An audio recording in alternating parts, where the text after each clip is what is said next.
প্রিয় দর্শক, আসসালামু আলাইকুম ওয়া রাহমাতুল্লাহি ওয়া বারাকাতুহু। আমি লেখক কবি মোহাম্মদ শহীদুল ইসলাম আপনাদের মাঝে কিছু বাস্তব কথা তুলে ধরছি, শুনুন। স্বামীর ঘরে রান্না করে খাওয়াই তাদের পরিবারে, পরিবারের লোকজনরা, তবুও কেউ খুশি না। এত কষ্ট কেন করি কিছুই তো বুঝি না। মাথার ঘাম পায়ে ফেলে কষ্ট করি আমি, তবুও বোঝে না আমার প্রাণপ্রিয় স্বামী। নুন আনতে পান্তা ফুরায় আমার স্বামীর ঘরে, তারপরেও থাকি আমি স্বামীর মায়ায় পড়ে। খেতে দিয়ে বাতাস করি আমার স্বামীর গায়ে, তারপরেও স্বামীর কি আর মন পাওয়া যায়।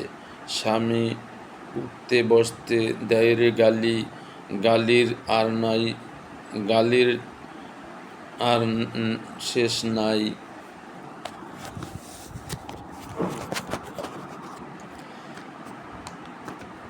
কেমনে স্বামীর ঘর করিব বলো না রে ভাই।